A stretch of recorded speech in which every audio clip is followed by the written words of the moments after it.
మత ధనిక పేద అనే తేడా లేకుండా ప్రతి ఒక్కరికి సమయానికి భోజనం అవసరమని, అలాంటి భోజనం కోసం ఎంతో మంది అలమటిస్తున్నారని, వారందరినీ దృష్టిలో పెట్టుకుని దాచేపల్లి నాగేశ్వరరావు, దాచేపల్లి మమతల కుమారుడు జయచంద్ర దాచేపల్లి ఒక ఆశయంతో ముందుకొచ్చి సర్వభోజన సేవ పేరుతో 2024లో జనవరి నుండి డిసెంబర్ వరకు 12 నెలలలో 12 ప్రాంతాలలో 12 శనివారాలలో 12,000 మందికి అన్నదాన కార్యక్రమం నిర్వహించారు. 12వ వారం నెల శనివారమైన నేడు 4 ప్రాంతాలలో ఈ అన్నదాన కార్యక్రమం నిర్వహించారు. ఈ కార్యక్రమానికి ముఖ్య అతిథులుగా తెలంగాణ ఆర్యవైశ్య సంఘం కార్పొరేషన్ చైర్పర్సన్ కాల్వ సుజాత మరియు TPCC secretary protocol committee Suraj Tiwari, Fatehnagar division corporator Pandala Satish Goud, student tribe founder Charan Lakkaraju, future profile managing director Naga Sujeeth, Sadgyan group of institution chairman CH Mallesham మరియు వికాస్ కాట్రగడ్డలు హాజరై అన్నదాన కార్యక్రమాన్ని ప్రారంభించారు. ఈ సందర్భంగా వారు మాట్లాడుతూ ఇంత చిన్న వయసులోనే సేవ చేయాలనే ఆలోచన రావడం చాలా గొప్ప విషయమని, అందుకు జయచంద్రను మరియు వారి తల్లిదండ్రులను అభినందిస్తున్నామన్నారు.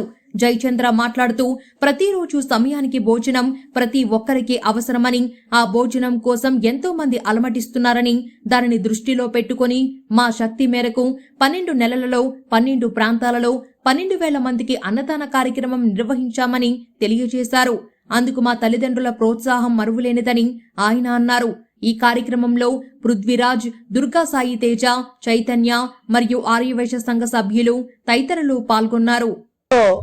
బాలానగర్ చౌరస్తాలో, నర్సాపూర్ చౌరస్తా అనుకుంటా, ఆల్మోస్ట్ ఇక్కడ ఒక మహత్తరమైనటువంటి ఒక పవిత్రమైనటువంటి కార్యక్రమము గత సంవత్సరం నుంచి 2023 జనవరి నుంచి మమత నగేష్ అన్న దంపతుల కుమారుడైనటువంటి జయచందర్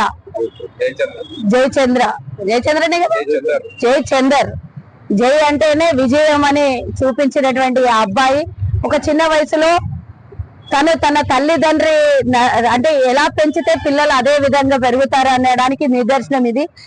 భోజనం అనేది ఎవరికైనా కడుపు ఆకలి అంతే ఉంటది. కడుపు నిండిన తర్వాత చాలు అనేది ఒకటే భోజనము. ఇంకేది కూడా ప్రపంచంలో ఏది ఇచ్చినా కూడా చాలు అని అన్నారు. ఒక భోజనం కడుపు నిండా పెడితే ఇక చాలు, ఎంత వడ్డించినా ఇక తినం, కడుపు నిండింది అనేది ఒక భోజనమే. అది అత్యున్నతమైనటువంటి దానం. అది ఆ కార్యక్రమం నిర్వహిస్తూ గత 12 నెలలుగా 11వ నెల అంటే 12వ నెల పూర్తి చేసుకుంటే జనవరి వస్తుంది. కాబట్టి ఈ రోజు 5 క్వింటాల బియ్యంతో 4 చోట్ల ఈ రోజు 125 కేజీస్ తోని అంటే 500 కేజీలతో ఈ రోజు 5 క్వింటాలతో బియ్యం భోజనం వడ్డించాలి. అన్ని అంటే మామూలుగా ఏదో అన్నం పప్పు పెట్టాలని కాదు, అన్ని భోజనం మనం ఇంట్లో ఎట్లా తింటామో అట్లానే పబ్లిక్ సర్వీస్ చేస్తూ దీన్ని ఒక స్ఫూర్తిగా తీసుకొని ఒక ఏదో ఒకటి చెయ్యాలని ఆతృతతోని ముందుకు వచ్చినటువంటి జయచందర్ ఎక్కడోనా ఇక్కడే ఉన్నా, సారీ ఈ అబ్బాయిని ఇంట్రడక్షన్ చేయాలి, నాది కాదు. ఈ రోజు నేను రావడం నేను అదృష్టంగా భావిస్తున్నాను.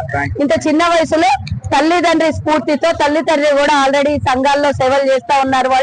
వాళ్ళ స్ఫూర్తితో పిల్లల పెంపకం అదే విధంగా ఉంటదని చూపించినటువంటి ఈ బాబుకు కన్న తల్లిదండ్రి అదృష్టవంతులని నేను అనుకుంటున్నా. అంత మంచి కొడుకుని కన్నందుకు తన వంతు భాగస్వామ్యం సమాజంకి ఏదో కొంత చెయ్యాలి, ఏదో ఒక మార్పు రావాలి, నా వంతు నేను సేవ చేయాలి అనుకుని ముందుకు వచ్చినటువంటి తన సొంత ఖర్చుతో ఈ ప్రతి నెల భోజనం పెడుతున్నటువంటి ఆయనకి, ఆయన కుటుంబానికి కూడా అన్నదాత సుఖీ భవ అంటాం మనము. ఎవరమన్నా భోజనం చేయగానే ఈ రోజు భోజనం చేస్తున్నటువంటి ప్రతి ఒక్కళ్ళ తరపు నుంచి అన్నదాత సుఖీ భవ అని నేను కూడా తెలియజేస్తున్నాను. ఇంత మంచి అవకాశాన్ని తీసుకొని మాకెవరికి దక్కనటువంటి పని మీరు చేస్తున్నారు. ఆ పుణ్య కార్యక్రమంలో మా వంతు భాగస్వామ్యం ఈ రోజు ఒక 4గురికి మీరు సొంత ఖర్చులతో చేసుకునే కార్యక్రమంలో మా వంతు మా చేతులతో వడ్డించే అవకాశం దొరికినందుకు కూడా మేము సంతోషిస్తున్నాము. ఈ రోజు మా సోదరులందరూ కూడా ఇక్కడికి రావడం మాకు ఆనందంగా ఉంది. అందరూ కూడా ఈ కార్యక్రమంలో పాల్పంచుకున్నందుకు మీడియా సోదరులు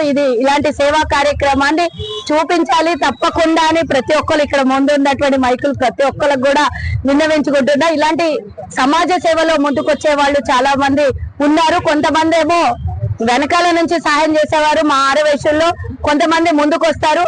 ముందుకొచ్చిన వాళ్ళకు వెనకాల నుండి సాయం చేస్తారు.